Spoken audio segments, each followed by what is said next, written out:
संकट की घड़ी में आप मानवीय पहलू भूल जाओ, आप ऐतिहासिक पहलू भूल जाओ, आप कठपुतली बने घूमते रहो, नाचते रहो, फिरते रहो, अचानक इजराइल पहुंच जाओ, नकली मेडल पहन लो।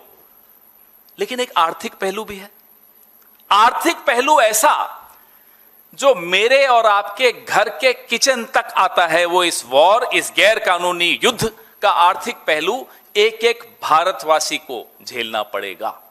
मैं आंकड़ों के साथ मैं आपको बताता हूं कि व्यापारिक पहलू क्या है और क्या नुकसान हमें इसका होने वाला है।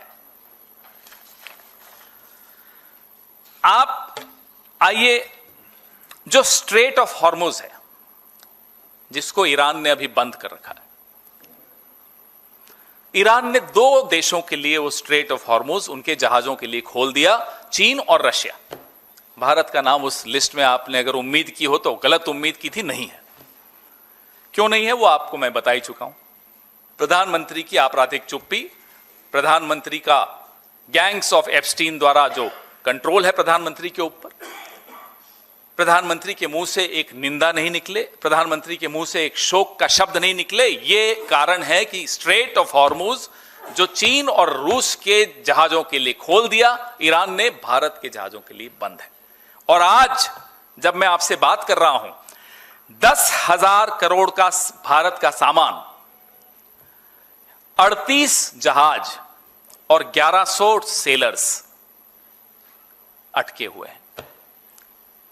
पॉइंट नंबर 1 मैं फिर रिपीट करता हूं, shipping assets worth 10,000 crore rupees, 38 ships and 1,100 sailors are stuck.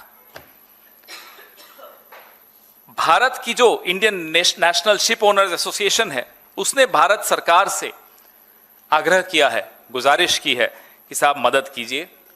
Bharat सरकार मदद करने की स्थिति में नहीं है, क्योंकि ईरान के साथ भारत सरकार ने अपने तमाम, as they say in English, bridges have been burnt, सारे पुल तोड़ दिए हैं ईरान के साथ।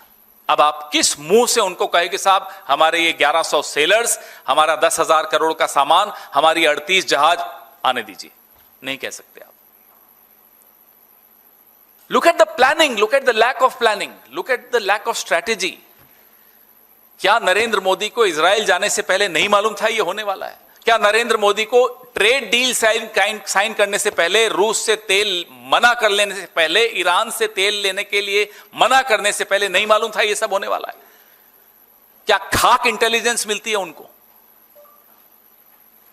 अब अगर आप इंटेलिजेंस 2014 से लेकर अब तक पूरे विदेश मंत्रालय के अमले को दरकिनार करके हरदीप पुरी, एप्स्टीन और अनिल अंबानी के ऊपर निर्भर करोगे तो यही होगा जो हो रहा है।